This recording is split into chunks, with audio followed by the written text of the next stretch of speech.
مصلحا ومجددا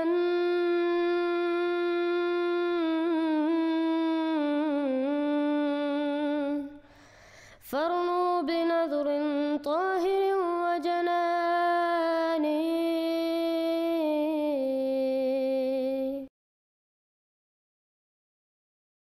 السلام علیکم ورحمۃ اللہ وبرکاتہ. مخالفین جماعت اسلام احمدیہ اور ملا یہ جھوٹا پروپیگنڈا کرتے ہیں کہ نعوذ باللہ من ذالک حضرت احمد علیہ السلام نے حضرت محمد صلی اللہ علیہ وسلم کی توہین کی تھی. وہ کبھی بھی اس کے لیے کوئی حوالہ نہیں پیش کر سکتے. اس ویڈیو میں ہم انہی کے علماء سے ان کو جواب دیں گے. خاص طور پر پیر نصیر الدین نصیر کا ہم رد کریں گے. مرزائیہ نے متعلق ایک مسئلہ رکا آیا پوچھا بھئی انہاں نال تعلقات میں رسول اللہ صلی اللہ علیہ وسلم نے اتنی بڑی توہین کرنے والے نال تعلق رکھ سو بڑے شرم نہیں گل ہے. ہمارے ایک بھائی تھے انگلینڈ میں، عمر نام ہے ان کا، آج بھی انگلینڈ میں ہے وہ. احمد دیدار صاحب کے وہ اسٹوڈنٹ، انہوں نے ان کی مدرسے سے کورس کیا جیسے ڈاکٹر ذاکر نائک نے کیا ہوا ہے کرسچینٹی اور اس کے اوپر. وہ پاکستان آئے، یہ کوئی 10 سال پہلے کی میں بات کر رہا ہوں. پاکستان آئے تو ہمارے محلے میں ہی آپ کو پتا ہے قریب ساری ماشاءاللہ مسجدیں ہیں. میرے گھر کے بالکل ساتھ جو ہے بریلویوں کی مسجد ہے، اس کے بالکل تھوڑا سا دور دیوبندیوں کی ہے، اس طرف اہل حدیث کی ہے، بالکل بیک سائڈ پہ امام بارگاہ ہے، اور اہل حدیث کی مسجد تھوڑا سا آگے قادیانیوں کی عبادت کا ہے. ساری موجود ہے. اس نے کہا میں کمپیریٹیو اسٹڈی کروں ذرا ود ان ریلیجن، کرسچینٹی اور وہ میں نے سب کچھ کر لیا. قادیانی عموماً اپنی عبادت گاہوں میں غیر قادیانیوں کو داخل نہیں ہونے دیتے. یہ نہیں ہے کہ وہ آپ کو ناپاک یا نجس سمجھتے ہیں، وہ وجہ یہ ہے کہ ان کو دہشت گردی ان چیزوں کا خطرہ ہوتا ہے. واقفیت ہو تو آپ جا بھی سکتے ہیں. اس نے کیا کیا کہ اس نے اپنے ہاتھ میں بائبل پکڑی اور اس نے کہا کہ میں کرسچن سے ریورٹ ہوں مسلمان. تو میں ابھی اسلام میں نا تحقیق کروں کہ میں نے کس مکتبہ فکر میں آنا ہے. ظاہر وہ دنیا دار بندہ تھا، وہ کہہ بھی ٹھیک رہا تھا کہ وہ ہمیں مطلب ایک تو سنا کے مسلمان ہوتا ہے نا، اس کو تو پتہ ہی نہیں ہوتا میرا کیا فرقہ ہے، جدھر ہی پیدا ہو جائے ادھر ہی ہوتا ہے. اب وہ ریورٹ ہوا تھا، پورا علم حاصل کیا، قرآن پڑھا. کہتا ہے بائبل لے کے میں پہنچا تو میں نے کہا یہ دیکھ لیں میں بائبل ہے، میں تو کرسچن سے مسلمان ہوں. تو اس طرح نا میں مطلب اسلام کے فرقوں میں نا تحقیق کر رہا ہوں، تو میرے بھی کچھ کوشچن ہیں جو آپ نے ایڈریس کرنے ہیں. انہوں نے اس کے لیے دروازہ کھول دیا. یہ اس نے مجھے خود سنایا. کہتا ہے میں جب اندر ہوا نا، میں نے ان کو کہا کہ یار یہ آپ کس بنیاد پہ کلیم کر رہے ہیں کہ یہ قرآن جو ہے یہ اللہ کی کتاب ہے اور نبی علیہ السلام اللہ کے پیغمبر ہیں. ٹھیک ہے، یہ تو آپ کو کہانی کرائے گی ہے نا کہ وہ نبی علیہ السلام کو نہیں مانتے. ٹھیک ہے، یہ تو آپ کو کہانی کرائے گی ہے نا کہ وہ نبی علیہ السلام کو نہیں مانتے. ٹھیک ہے، یہ تو آپ کو کہانی کرائے گی ہے نا کہ وہ نبی علیہ السلام کو نہیں مانتے. ٹھیک ہے نا، جیسے حنفیوں کو کہانی کرائی گئی ہے کہ اہل حدیث اماموں کو نہیں مانتے. اہل حدیث اماموں کو بھی مانتے ہیں، اماموں کی بھی مانتے ہیں. آپ صرف کوئی مانتے ہیں، وہ کی بھی مانتے ہیں. کی یہ مانتے ہیں کہ ان کی کوئی بات کتاب و سنت کے خلاف وہ چھوڑ دیتے ہیں کیونکہ اماموں نے خود کہا ہوا ہے تو ان کو یہ گالی کھانی پڑتی ہے. کہتا ہے جی میں نے ان سے جب یہ بات کی تو انہوں نے کہتا ہے کہ جی ان کا وہ جو مربی بیٹھا تھا نا، اس نے کہا یہ انجیل پکڑاؤ نا مجھے. کہتا ہے اس بندے نے اس انجیل میں سے اسی وقت سارے ریفرنسز نبی علیہ السلام کی شان میں جو تھے نا، پروفیسیز گاسپل آف جان سے اور اسی طریقے سے ڈیوٹرانومی سے، وہ کھول کے میرے سامنے رکھ دی قادیانی نے. اس نے کہا یہ دیکھو کرسچینٹی مطلب اچھا. پھر اس نے کہا میں کیسے مانوں کہ یہ قرآن اللہ کی کتاب ہے اور یہ چینج نہیں ہوئی ہے. تو اس نے کہا جی ہمارے جو تیسرے خلیفہ تھے حضرت عثمان، ان کے زمانے میں لکھوایا ہوا نسخہ ترکی میں بھی موجود ہے، رشیا میں بھی موجود ہے. اگر آپ ریڈی ہیں تو ہم آپ کو ویزا لگواتے ہیں، آپ کو فزیکلی وہاں جا کے قرآن دکھا دیتے ہیں. انگلینڈ میں بھی ہے. تو اس نے کہا آپ نے دیکھنا ہے تو ہم دکھا دیتے ہیں، اگر کوئی فرق ہے تو ہمیں بتائیں. یہ کوئی تبدیل نہیں ہوا. تو تیسرے خلیفہ بھی انہوں نے کہا اچھا. پھر کہتا ہے جی میں نے ان سے ڈسکشن شروع کی کہ یہ بتائیں کہ یہ جو مسلمانوں میں فرقے ہیں ان میں سے کون حق پہ ہے. سر آپ تو اتنا سادہ لے رہے ہیں نا معاملے کو. تو اس نے اشارہ کیا، اس نے کہا یہ تو بریلوی ہے اور دیوبندی ہے، یہ تو ہے ہی مشرک ہے. سر ختم نبوت بڑا ایشو ہے یا شرک بڑا ایشو ہے؟ شرک. تو ان کو کون سی چیز کانفیڈنس میں رکھے ہوئے ہے؟ وہ کہتے ہیں ہم مشرک تو نہیں ہیں، وہ کسی دربار پہ نہیں جاتے، کسی جھنڈے کو سلام نہیں کرتے، کسی قبر کے آگے نہیں جھکتے، وہ کسی دربار پہ نہیں جاتے،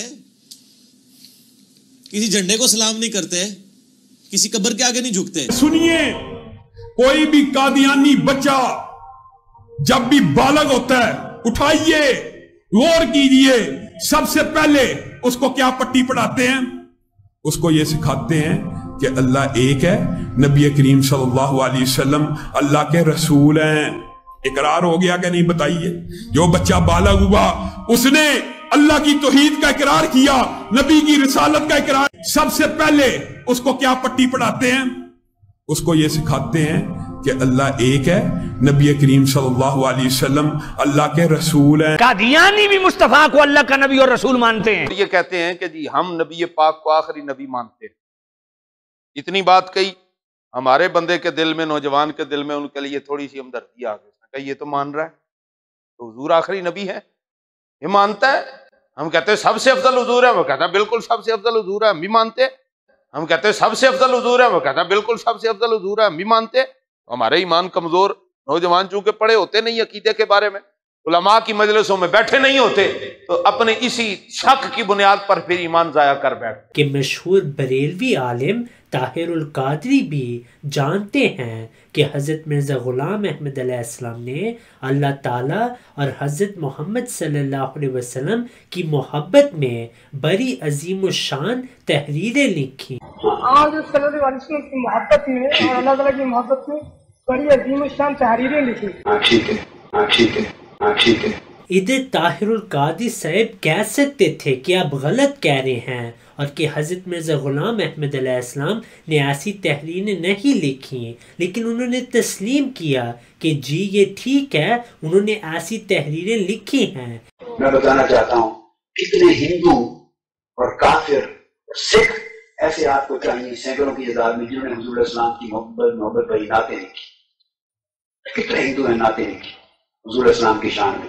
مولوی صاحب حضرت مرزا غلام احمد علیہ السلام نے صرف تحریریں نہیں لکھی بلکہ اس زمانے میں حضرت محمد صلی اللہ علیہ وسلم اور اسلام کا سب سے زیادہ دفاع کیا، بلکہ آپ کے ہی علماء یہ تسلیم کر چکے ہیں. اس کے جواب کے لیے علماء حق بھی میدان میں آئے، لیکن بدقسمتی سے اس میدان میں نمایاں حیثیت آن جہانی غلام احمد قادیانی کو حاصل ہو گئی، جس نے 1883 میں اپنی تالیف سرمہ چشم آریہ ہی کے ذریعے وہ ہر دل عزیزی حاصل کی تھی، کیونکہ باقی علماء میں استعداد اتنی نہیں تھی یا ان کا شغف نہیں تھا، ذوق نہیں تھا. اس شخص نے خاص اس میدان کے اندر جو ایکسپرٹیز ہے، جو درکار ہے، مہارت وہ حاصل کی اور آریوں کے ساتھ مناظرے کیے، انہیں شکستیں دی اور کتاب لکھی سرمہ چشم آریہ. نتیجہ یہ وہ مسلمانوں میں پاپولر ہو گیا. ظاہر بات ہے حملے کا جواب دے رہا ہے، مسلمانوں کی طرف سے مدافعت کر رہا ہے. چنانچہ مولانا ثناء اللہ امرتسری کے بارے میں آتا ہے، اہل حدیث، وہ یہ کہتے ہیں کہ ایک زمانے میں میں اس کا وضو کرانا اپنے لیے باعث سعادت سمجھتا تھا، اور بڑے بڑے علماء نے اس کی تعریفیں کی. علامہ اقبال نے کہا اگر کسی کو صحیح اسلام دیکھنا ہو تو قادیان میں جا کے دیکھ. اس کے علاوہ آپ کے علماء یہ بھی تسلیم کر چکے ہیں کہ جو حضرت احمد علیہ السلام نے حضرت محمد صلی اللہ علیہ وسلم کی شان میں باتیں کی، اس سے بڑھ کر کوئی نہیں کر سکتا. نبی پاک صلی اللہ علیہ وآلہ وسلم کی شان جو مرزا قادیانی کے اپنے ان شعروں سے ظاہر ہو رہی ہے، میں کہتا ہوں اگر مرزا قادیانی بعد میں پلٹا نہ کھاتا تو ان شعروں میں جو کچھ بیان کر دیا گیا ہے اس سے زیادہ تو کوئی بیان کیا ہی نہیں جا سکتا. تو ان شعروں میں جو کچھ بیان کر دیا گیا ہے اس سے زیادہ تو کوئی بیان کیا ہی نہیں جا سکتا. قادیانی تو محمد صلی اللہ علیہ وسلم کو پیغمبر مانتے ہیں، ان کی شان میں نعتی اشعار لکھ رہے ہیں. قادیانی تو محمد صلی اللہ علیہ وسلم کو پیغمبر مانتے ہیں، ان کی شان میں نعتی اشعار لکھ رہے ہیں. جانو دلم فدائے جمال محمد است،